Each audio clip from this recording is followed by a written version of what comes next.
It's certainly difficult to be away from all the folks that you work with day to day. It's kind of like a family. This is a company that talks about its people first. It talks about values. It talks about really, really caring. That is true. When you look at the number of things we were able to accomplish in a pretty short period of time, it's a testament to all the skills and passion at all levels of the company. The first case of a new potentially deadly virus has been confirmed in the United States, and it's right in our own backyard. Given the explosion of the COVID-19 virus in our state and globally, I will sign a statewide executive proclamation later today, temporarily shutting down restaurants, bars, entertainment, and recreational facilities. Well, it really started for us back in February when we were starting to hear early stages about the global pandemic. We went from, first time I'd ever heard the phrase social distancing before, to the entire studio working from home in a matter of a couple of weeks. It was scary. It was kind of chaotic, a lot of uncertainty. We had to rise to this challenge and go from a studio all working in person day to day to working distributed all over the Puget Sound region. We developed a 5-phase plan driven by 5 priorities, and the top priority for us was employee safety. So very quickly it was developing a plan so we could get our employees working remotely and also ensuring that the day-to-day experience of playing Destiny was available for all of our players. Is there anything confusing or unclear so far? No, so far everything has been very clear. Something that's very particular about Destiny is that we do work on Bungie machines to make sure that we keep certain aspects of Destiny secure. And so in order to do that, we had to look at provisioning up to 400 laptops, which was a huge number for us. We have artists, we have designers, we have writers, we have engineers, testers. There's so many different workflows that require specific technology. It's done. The background here got a little microphone set up so that I can record some new stuff for Destiny. IT was the one getting burdened the most. Everybody who was working from home had basically one avenue that they understood, which was put in a ticket. And our queues just blew out of control. Normally, our ticket workload for a month is between 700 and 800 tickets. And in March, it was 1,400 tickets. The IT team was incredible through this. I mean, it was one of those moments where a team that's, often behind the scenes suddenly came front and center. Our guys, they're willing to stay all through the night, and not a complaint out of a single guy. I mean, it's the best team I've ever worked with, and I could not be prouder to stand by their sides. You got it. As we started to get in a position where we were operational day to day, we asked ourselves, well, what can we do locally?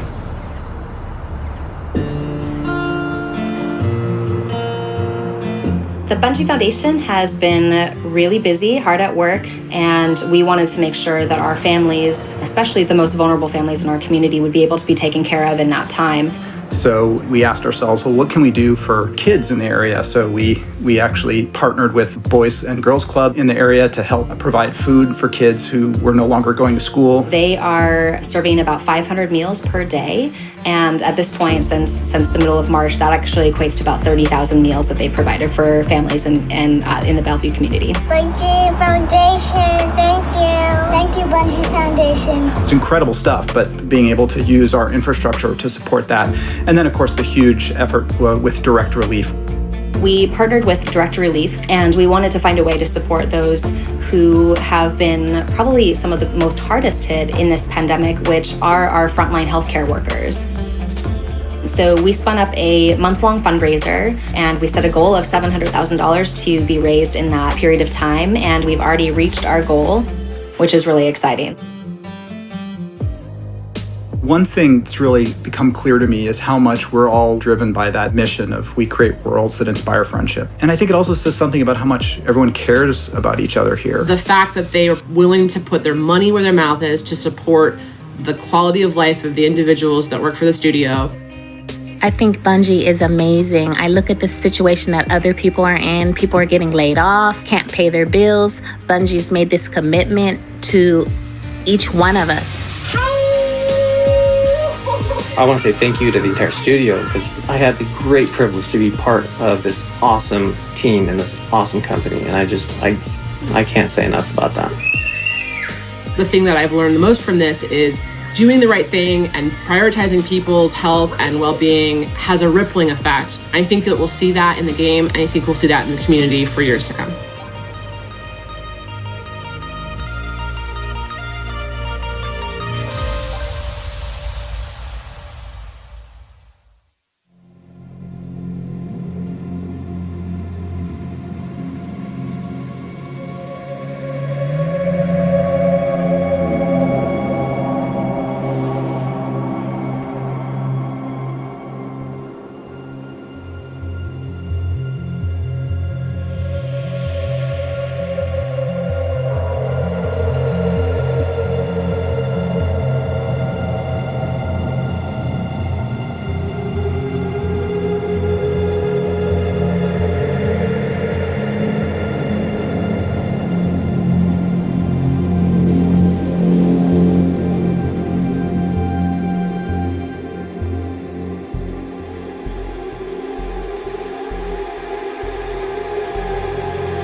I'm Mark Noseworthy. I'm the Destiny 2 General Manager. I'm Luke Smith, and I'm the Destiny 2 Game Director. Before we started the show today, we wanted to just acknowledge the circumstances and the unprecedented times we're in. This is not how we had planned this several months ago to talk about the future of Destiny 2 and reveal where we're headed with the team. This show's not how we planned it. We're building the game, not how we planned it, from our living rooms and basements and with our kids and our dogs and all sorts of stuff on our laps while we're trying to make this game. Yeah, this is just there's like an inherent weirdness to this. Even the weirdness of this is the first time I've seen you in person in the last probably 3 months, and I don't know if people know, but outside of the show that is work, those are actually pretty close. We hang out, we talk all the time. Our significant others are buddies, and so it's super weird just to see you in person. Yeah, not on a screen. Yeah, not on this little Zoom screen on an iPad or something. It's just totally bizarre. Yeah. This is not how we envisioned this, and certainly our hope was that it would be more than just us two talking about this stuff. And over the course of the summer, a bunch more folks from the team are gonna talk about what we're up to and what we're gonna be up to. Let's get the show started.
Esto es lo que quería que vieras.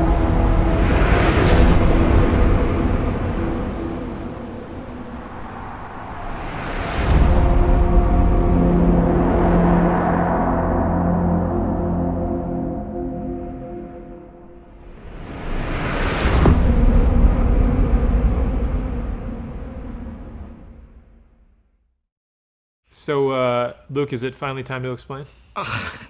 Listen, some jerk said that we were done with the Stranger's story, and as you get back into Destiny and you keep looking around and finding stones to uncover, a character who says that she's not forged in light, and where the two of you meet, ground can break, becomes a pretty interesting tool to leverage here in Destiny 2 Beyond Light and going forward. It is the beginning of a brand new era in Destiny 2. This fall, you're going to discover Europa, a brand new destination, and one of the first destinations we envisioned long ago when Destiny began. This is the birthplace of the Exo and the site of a newly active pyramid ship. As a player, you're going to face Aramis, a fallen warrior wielding a brand new power born from a very ancient darkness.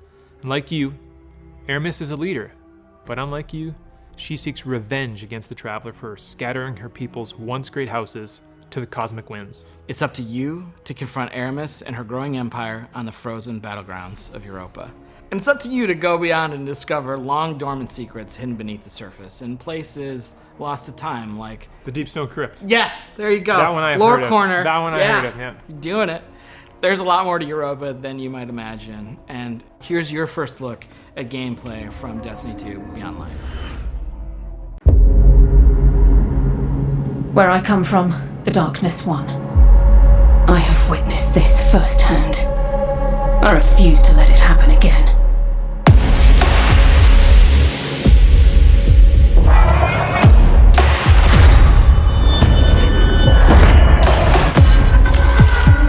It's time the truth presented itself to you.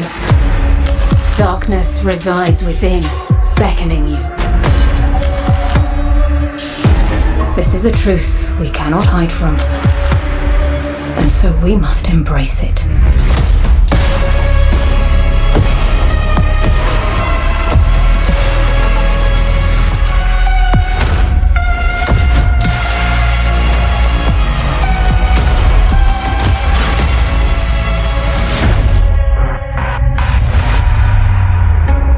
The line between light and dark is so very thin. Let's cross it together.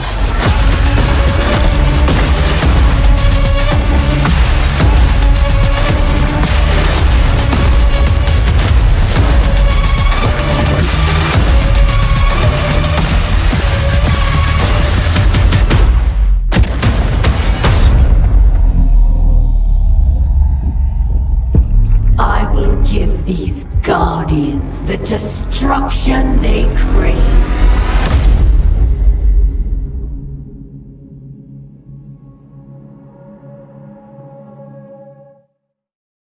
Man, it's time to wield the darkness. We've been waiting. Destiny 2 BeyondLight ships to all currently supported platforms on September 22nd this year. And it kicks off a new era in Destiny where players will discover the true nature of the light and the dark. Not just walking the thin line between, but wielding the darkness itself as a weapon with stasis. And we did just get like a very brief look at that today. And, you know, obviously we're going to end up showing more throughout the course of the summer. And the other thing is stasis, this new power, isn't just going to be Guardian supers and abilities. It's a brand new damage type. So that means it's going to ultimately sit alongside Solar, Arc, and Void as the first new element we've introduced to the game since the original Destiny release way back in 2014. This is a big deal. Like, it's a big deal to add this to the universe. Like, it changes everything. And it's a lot of work. Today, yeah, you got a glimpse of this new power, and it's definitely the pursuit and acquisition and the player's ability to wield it is something that's going to be woven in through the narrative of the game. Like, the game is kind of a collision course between you and Aramis, and we're going to show you a bunch more about stasis later in the year. Because though we're excited about what we're delivering this fall, we did say that Destiny 2 BeyondLight was the beginning of a new era. What does that mean? Well, it means that we're thinking about Destiny beyond just any given year and thinking about it over time. And so we want to take a look into kind of the long future of Destiny. But when you want to look ahead, like we're about to do, it all starts back at the beginning.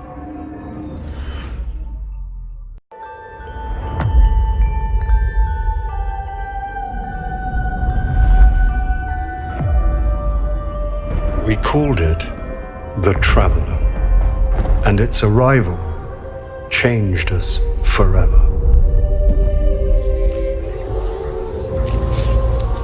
Eyes up, Guardian. You must push back the darkness.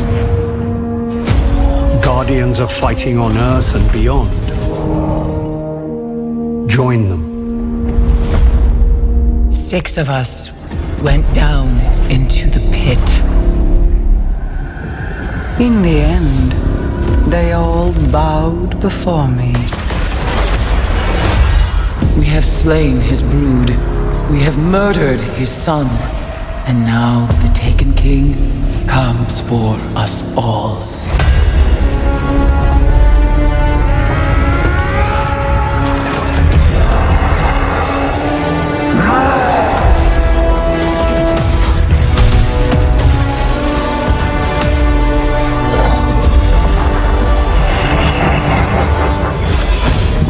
We were indestructible.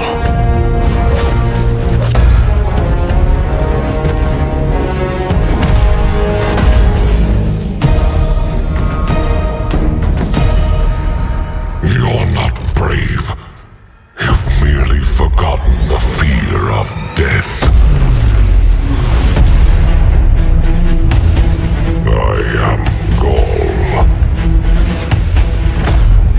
And your light is mine. And without the light, are we even Guardians anymore?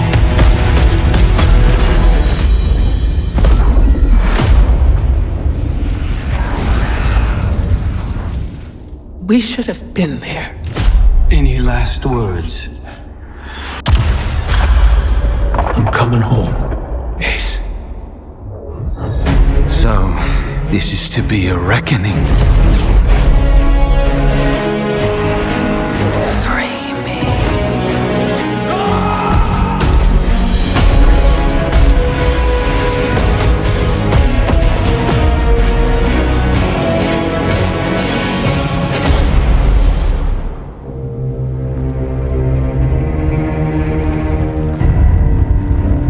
How long has it sat in silence, watching us? It seems those responsible for our collapse are coming back. We've been waiting. We are your salvation. The line between light and dark is so very thin.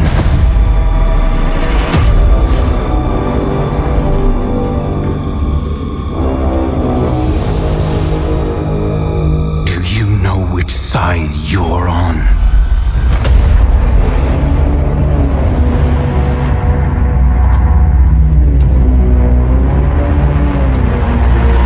A side should always be taken. Even if it's the wrong side.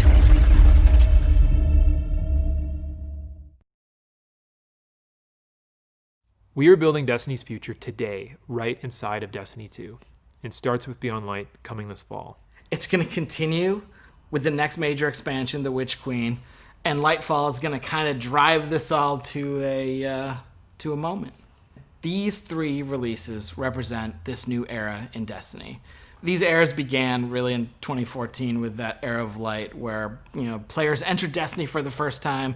They were resurrected. They went to the tower. They learned about the things the children were scared of. And, we exited that era when we became Guardians. We are now coming out of an era of loss of our powers, one of our mentors, our innocence, and soon we will be entering an era of darkness.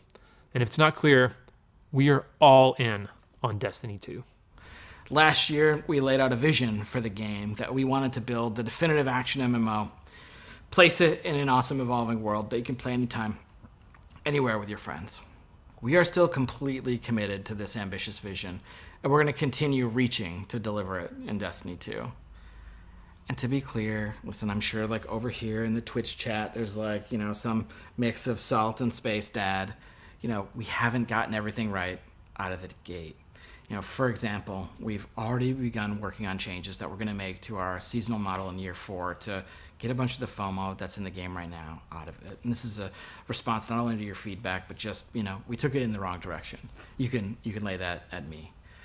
We're also working on things like transmog, and that's going to be an experience that means armor is kind of always valuable to you because it can always represent a look for you to chase. And we've got a bunch of other improvements to the experience that we're working on. Things like the quest log's going to get another awesome revision. We've got small touches, a oft requested one. And I think when we started BeyondLight, this was one that I made to Mike Zach getting a dark title screen back in Destiny so that the light white heat of the title screen doesn't light up your entire apartment at 2 a.m. So there are the small features, but then there's also some big features, and maybe one of the biggest is next generation support. I think one of the most exciting things we're going to talk about is the game's going to run at 60 frames per second and 4K resolution on the new hardware. We're also really happy to say that whatever content you already own or will own in Destiny 2 will come with you to your next generation console of choice at no extra charge. On PlayStation, you'll be able to upgrade to PlayStation 5 for free, and on Xbox, we will support smart delivery also for free. In plain English, this means if you own Destiny 2 expansion content on those platforms now or in the future or by BeyondLight in September, you can keep playing on the same family consoles for free without buying the expansions again. We think that's going to be awesome. And you don't have to worry about busting up your friends list either because we're going to support intergenerational crossplay within each console platform ecosystem as well. This means that if your brother's playing on PS4 and your sister's playing on PS5, all three of you can play together. And we're going to do the same thing in the Xbox ecosystem. This year we're focused on intergenerational play. Hopefully next year we can finally do the thing and get them all playing together in the same ecosystem. Yes. So Shadowkeep was cool, and Shadowkeep brought back the moon and upgraded and enhanced it. And so we brought a destination out of the vault and, spruced it up, and that's where you got to play. We're not doing that with this fall's destination, Europa. It's a brand new place you've never been before. And both the Witch Queen and Lightfall are going to also include brand new, never before seen destinations. These expansions will stretch out across a timeline that's going to bring much anticipated enemies to the forefront and hopefully deliver some twists, turns, drama that we don't think anyone's going to see coming. But to deliver these big content beats each and every year and keep building on top of our seasonal experiences while making technological leaps forward, we also need to make some big changes to the way we treat some of our older legacy content. The stuff that maybe is getting a little long in the tooth that you're not really looking at and playing anymore. You're not. Destiny 2 is a huge game. We have 9 destinations, 40 story missions, 54 adventures, 42 lost sectors, 17 strikes, 31 PvP maps, 7 raids, and hundreds of game systems that layer on top of that. I could go on, and I probably screwed up one of those numbers. The fact is, the game is too large to efficiently update and maintain. We're on track to be like 115 gigabytes on PlayStation alone, and our updates to the game are huge, and we're starting to reach the limits of our ability to patch. We don't want to start over from scratch and build a sequel. And in order to make a sequel, we would have to stop supporting Destiny 2. Like, it would effectively go dark. We talked about a single evolving world, not multiple evolving worlds, but a single evolving world. And we don't want people to have to start over. We don't want to have that loss of continuity with our game systems and our communities and all the players together. We don't want to put another number on the box. So instead, here's our plan. Each year, just as a new expansion comes out, we're going to cycle older, less actively played activity and destination content out of the live game and into what we're calling the Destiny Content Vault, the DCV. Moving content into this vault is going to allow us to add support for D2 for years, including BeyondLight, the Witch Queen, and Lightfall. This vault is also going to allow us to take content from Destiny 1, do some work on it, get it ready to come back into the Destiny 2 ecosystem. So we're not just going to be taking stuff away, we're also going to be going into the classic vault and kind of bringing some stuff back or unvaulting activity and destination content each year. Thinking about the greatest hits of Destiny, right? Like, what are the new tracks we can lay down? What's something from the past that was like pretty cool that could be made even better if it existed today? And what does that look like? Yeah, there's a lot of stuff that there's a lot of awesome stuff that the team has built over the 6 years of making Destiny, and that Destiny 2 players totally have missed out on. Like, later this year, Destiny 1's Cosmodrome's coming back this fall as a selectable destination.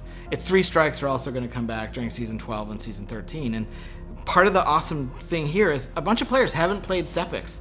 Sepix was the strike from the beta way back in summer 2014. It is the oldest, the definitive original strike that we felt hit the right notes. Yeah, in Destiny 1, right? And we left all that behind when we made Destiny 2, and we're saying we don't want to do that again. Well, let's not do that again, but let's also reach into the past and bring it into the present.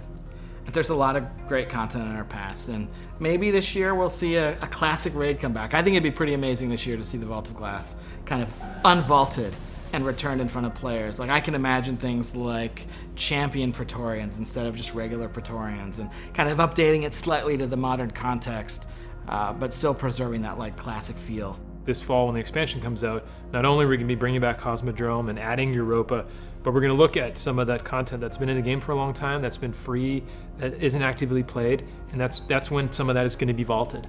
Well, after the show, we're going to have a much more in-depth article that you can read on our plans for vaulting content on Bungie.net, and why we're taking this unprecedented approach and what it means for the game this year and for the game going forward. We're also going to be conducting a bunch of interviews to answer your big questions, and we will continue the conversation with coverage in our ongoing This Week at Bungie community conversations, as well as there will be a bunch of player support and DPS articles about this all summer long. You know, we've placed a bunch of bets on the Destiny cosmic board, whether it's the traveler waking up, whether it's the stranger dissolving after telling you, you know, there's so much more to explore out there.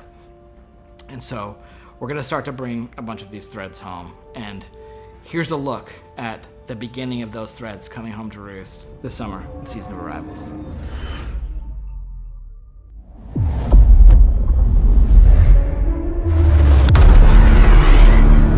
El Todopoderoso se redujo a ceniza ardiente gracias a ti, y con aliados como Rasputín, ¿quién podrá detenernos?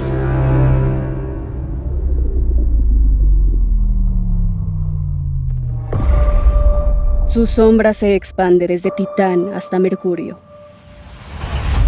¿Su mensaje es una advertencia? ¿Un truco? No lo sabremos hasta escuchar las palabras nosotros mismos.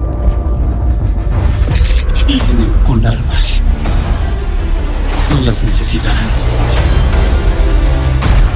Solo ofrecemos la verdad. La oscuridad nos habla, pero algo interfiere.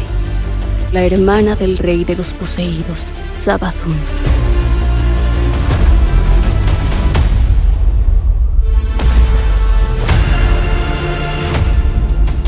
Somos la última línea de defensa ante un segundo colapso.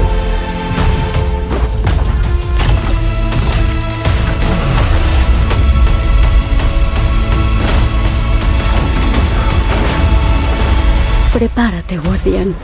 La batalla no se ha terminado.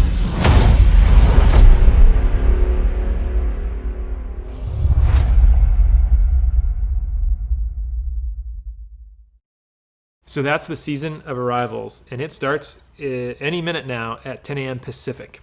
So today, we looked at a bunch of stuff. We talked about the Destiny content vault. We looked into the past to see kind of how we got to where we are today. We looked into the far future with the Witch Queen and Lightfall. And we also talked about BeyondLight, which is the beginning of a new era in Destiny 2. And if pre-ordering is kind of your thing, like the pre-orders are going to go live today. Like if you're interested, there's some sweet bonuses, and you know that's kind of the summary of the show. If you're excited about the start of BeyondLight and where we're headed, well, the Season of Arrivals, it's kind of like a prelude. You know, it's really setting up that story, and so we encourage you to get in and play. There's one more thing I totally forgot. So today at 5 p.m. Pacific, we're going to launch a brand new dungeon called Prophecy. Prophecy is a dungeon that involves the 9, and that's kind of like all I'm going to say about it, because there's a little bit of business to get to with it, and then we'll wrap. But it's got a brand new set of armor for you to chase. It's got some classic armor for you to chase. It's going to be at a really high power level, which means it's like a solid day's work plus a little bit of skill to summit that mountain. It's free for all players. It's free for all players. And we're going to show you a trailer in just a second. If you don't want to see anything from the dungeon, just click the little red X, or like get up and go make an omelet, and then come back, and the stream will be over, and you can play Season of Arrivals in Destiny 2. And I think that's the business side, right? We're like there, where we've handled everything. I think it's the time to say thank you all for tuning in and giving us your time today, and just for playing Destiny and being part of this amazing community. It has, and it will continue to be a journey. On behalf of everyone at Bungie, please, please, please stay safe out there, and, we'll see you soon.